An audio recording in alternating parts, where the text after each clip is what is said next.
Hello everyone. BSc physics की class में आप सभी का स्वागत है। और आज हम लोग डिस्कस करने वाले हैं Dulong Petit law of specific heat क्या होता है, या ड्यूलोंग पेटिट का नियम, विशिष्ट ऊष्मा का चिरसमझ सिद्धांत, या classical theory of specific heat. ये इम्पोर्टेंस है हमारे लिए कि स्पेसिफिक हीट क्या होती है। इसको हम डिस्कस कर चुके थे पिछली क्लास में, और हमने ये एक्सपेरिमेंटल कर्व भी देखा था। ये एक्सपेरिमेंटल कर्व को ही एक्सप्लेन करने के लिए ड्यूलोंग पेटिट ने एक क्लासिकल नियम दिया था। इस नियम के अकॉर्डिंग हम समझेंगे कि ये स्पेसिफिक हीट को किस तरह से डिफाइन करता है। क्या ये ड्यूलोंग पेटिट ने इस एक्सपेरिमेंटल रिजल्ट को एक्सप्लेन किया था या नहीं किया था, इसको हम लास्ट में देखेंगे। इसी को हम पढ़ने वाले हैं। तो इसको मैं थोड़ा सा रिवाइज करवा देता हूँ। इस ग्राफ को, इस ग्राफ में क्या बता रहे थे हम कि एक पर्टिकुलर टेम्परेचर और विशिष्ट ऊष्मा के बीच कुछ रिलेशन होता है। मतलब कि टेम्परेचर जो केल्विन में है और विशिष्ट ऊष्मा के बीच एक रिलेशन होता है। टेम्परेचर बढ़ाने पर या घटाने पर विशिष्ट ऊष्मा में किस तरह से चेंज आता है, या टेम्परेचर के साथ विशिष्ट ऊष्मा में क्या चेंज आता है, उसको हम यहाँ पे डिस्कस करेंगे। तो नॉर्मल टेम्परेचर मीन्स 300 से 400 डिग्री केल्विन के आसपास जो स्पेसिफिक हीट होती है वो कांस्टेंट होती है। और जैसे जैसे हम टेम्परेचर को घटाते जाते हैं, 300 के इस पार कम करते जाते हैं, तो क्या होता है, स्पेसिफिक हीट भी कम होती जाती है। एंड एब्सोल्यूट जीरो पर स्पेसिफिक हीट की वैल्यू ज़ीरो होती है। फिर इसके बाद ये भी देखा गया था कि हायर टेम्परेचर पे भी इसकी वैल्यू क्या होती है, कांस्टेंट होती है।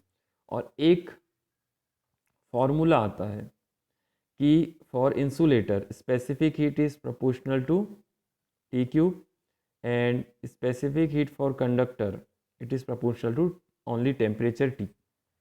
तो इन सब नियमों को ड्यूलोंग पेटिट ने एक्सप्लेन किया है या नहीं किया है, इसी को हम आज पढ़ने वाले हैं। तो देखते हैं ड्यूलोंग पेटिट ने क्या क्या कल्पनाएं की थी। तो सबसे पहले उन्होंने ये बोला था कि प्रत्येक ठोस बहुत अधिक संख्या में परमाणुओं से मिलकर बना होता है। Okay, means number of atom से मिलकर बना होता है। और 1 किलोग्राम परमाणु में n परमाणु होते हैं। n क्या है आपका, एक एवोगैड्रो नंबर है। ठोस अपनी परमाणु के माध्य स्थिति के दोनों ओर सरल आवर्ती कंपन करते हैं, सरल आवर्ती गति करते हैं। मतलब कि अपनी लेटिस पॉइंट के दोनों ओर गति करते हैं। और सभी परमाणुओं की जो कंपन आवृत्ति है वो सेम होती है, वाइब्रेशनल फ्रिक्वेंसी सेम होती है, लेकिन उनकी एनर्जी डिफरेंट होती है। ये ध्यान रखना जरूरी है। एनर्जी डिफरेंट क्यों होती है, क्योंकि उनके जो वाइब्रेशनल एम्पलीट्यूड होते हैं वो डिफरेंट हो सकते हैं। और प्रत्येक परमाणु के कंपन की स्वतंत्र कोटियाँ 3 होती हैं, या फिर डिग्री ऑफ फ्रीडम 3 होते हैं। ठोस की कुल आंतरिक ऊर्जा उसके सभी परमाणुओं की काल्पनिक ऊर्जा के योग के बराबर होती है। परमाणु द्रव्यत्व की ऊर्जा शून्य से लेकर अनंत तक कुछ भी हो सकती है। ये इंपॉर्टेंस है, शून्य से लेकर कुछ भी हो सकती है, मतलब कि ये क्लासिकल थ्योरी को रिप्रेजेंट कर रहा है। मीन्स ये कह रहे हैं कि at absolute zero temperature energy zero, and any other temperature energy is have something value. किसी ताप पर 1 किलोग्राम परमाणु ठोस की कुल ऊर्जा परमाणु दौलत्र की औसत ऊर्जा की n गुनी होती है। मतलब कि ये इंटरनल एनर्जी को बता रहा है। अगर हम क्या करें, एक परमाणु की एनर्जी निकाल लें और उसका एवरेज कर दें, तो क्या हो जाएगा, वो उसकी n से अगर हम मल्टीप्लाई कर दें बाद में, तो क्या हो जाएगा, वो उसकी एवरेज इंटर एनर्जी निकल जाएगी। तो किसी एक परमाणु के लिए देखिए टोटल एनर्जी कितनी होती है, E equal to E X plus E Y plus E Z. और सिंपल हार्मोनिक मोशन कहा गया है ऊपर। तो सिंपल हार्मोनिक मोशन के लिए क्या होगा, एक्स डायरेक्शन में P x square upon 2m plus 1/2 half, sorry 1/2 m omega naught square x square. X क्या है, डिस्प्लेसमेंट फ्रॉम मीन पोजीशन। यहाँ पर पी एक्स है मोमेंटम है, या फिर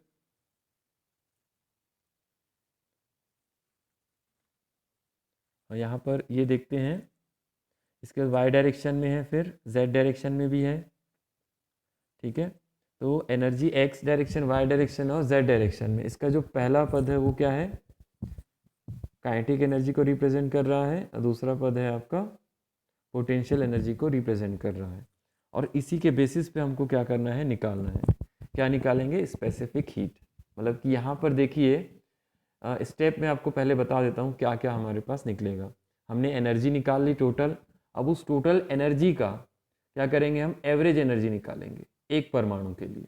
एक परमाणु की एवरेज एनर्जी निकल गई, उसके बाद उसकी इंटर एनर्जी कैसे निकालेंगे, उस एक परमाणु की जो एवरेज एनर्जी आई है उसके सामने n को मल्टीप्लाई कर देंगे। n को मल्टीप्लाई कर देंगे तो क्या आ जाएगा, उसकी टोटल इंटर एनर्जी आ जाएगी। अब इंटर एनर्जी को एक बार हम क्या कर देंगे, डिफरेंशिएट कर देंगे विद रिस्पेक्ट टू टेम्परेचर, तो स्पेसिफिक हीट आ जाएगी। जैसे देखिए du/dt। तो हमारे पास अगर इंटरनल एनर्जी आ गई तो स्पेसिफिक हीट निकालना आसान हो जाता है। फिर इसके बाद देखिए यहाँ पर बोल्ट्जमैन के केमिकल वितरण नियम से जो प्रोबेबिलिटी होती है एक पर्टिकुलर एनर्जी में किसी पार्टिकल के पाए जाने की प्रायिकता, P = A एक्सपोनेंशियल -E/kT। एक पर्टिकुलर जो एनर्जी है वो E रहेगी, या एप्सिलॉन जो लिखा हुआ है वो होगा। तो एवरेज एनर्जी निकालने के लिए हम क्या करते हैं, एक्स डायरेक्शन की पहले निकाल लेते हैं। तो Ex = इंटीग्रेशन, डबल इंटीग्रेशन होगा, और Ex जिसका एवरेज निकालना होता है उसको लिखते हैं, और उसके साथ हम प्रोबेबिलिटी फंक्शन को मल्टीप्लाई करते हैं, और साथ में नीचे हम क्या करते हैं, यहाँ पर एक नॉर्मलाइजेशन फंक्शन को भी इंटीग्रेट करते हैं। तो इससे हमारे पास क्या होगा, ये आप वैल्यू रख दीजिए, Ex की वैल्यू रख दीजिए पूरा ऊपर और नीचे, और उससे क्या होगा, आपको इंटीग्रेशन को भी सेपरेट कर लीजिए, और लास्ट में इसको सॉल्व करने के लिए आप क्या कीजिए, इस फॉर्मूले का यूज़ कीजिए, स्टैंडर्ड फार्मूले का। ये दोनों, इन दोनों स्टैंडर्ड फार्मूले का यूज़ करेंगे तो लास्ट में आपको वैल्यू कितनी मिलेगी, ये kT के बराबर मिलेगा। एवरेज एनर्जी क्या होगी एक्स डायरेक्शन में, kT। के क्या है आपका कांस्टेंट है, और T क्या है, टेम्परेचर है, एब्सोल्यूट टेम्परेचर। और y डायरेक्शन के लिए भी निकाल सकते हो, z डायरेक्शन के लिए भी। अगर हम टोटल एवरेज एनर्जी निकालें तो x, y और z की जो एवरेज एनर्जी आई है उसको ऐड कर देंगे, तो 3 kT के बराबर आ जाएगा।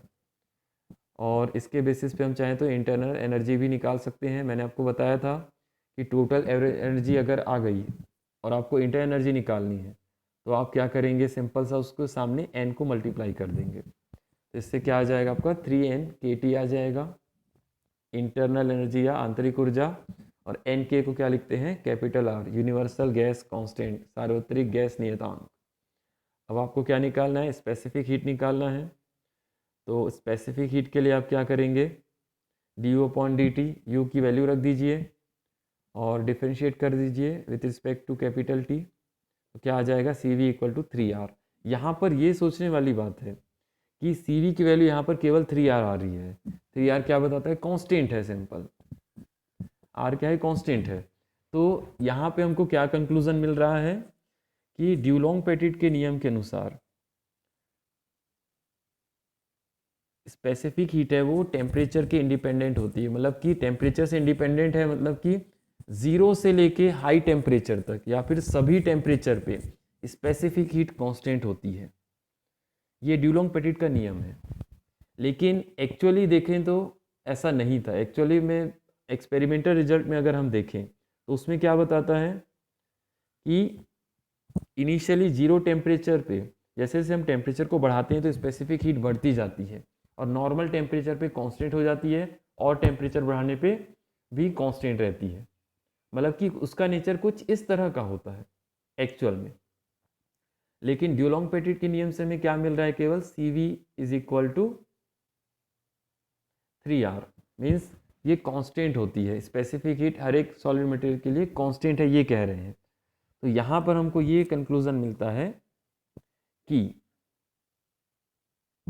स्पेसिफिक हीट के जो एक्सप्लेनेशन है वो ड्यूलॉन्ग पेटिट ने नहीं किया था। उन्होंने केवल नॉर्मल टेम्परेचर और हायर टेम्परेचर के लिए जो कांस्टेंट होती है उसी के लिए इसका नियम ट्रू है। बाकी जो लो टेम्परेचर के लिए या एब्सोल्यूट जीरो टेम्परेचर के लिए ये ड्यूलॉन्ग का पेटिट नियम काम नहीं करता।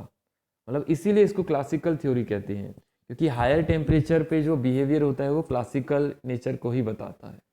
तो यहाँ पर हमने डिस्कस किया अभी कि ड्यूलॉन्ग पेटिट का नियम हायर टेम्परेचर पे ही सत्य है, लोअर टेम्परेचर पे या एब्सोल्यूट जीरो टेम्परेचर पे ये सत्य नहीं है। ठीक है, तो यहाँ पर ये इंपॉर्टेंस चीज़ हमने सीखी आज, ड्यूलॉन्ग पेटिट का नियम। अब इसके बाद हम नेक्स्ट क्लास में पढ़ेंगे Einstein quantum theory of specific heat, विशिष्ट ऊष्मा का आइंस्टीन का क्वांटम सिद्धांत।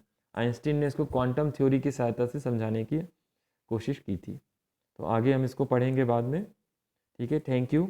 अगर कोई भी आपको डाउट होता है इससे संबंधित तो आप नीचे कमेंट सेक्शन में पूछ सकते हैं।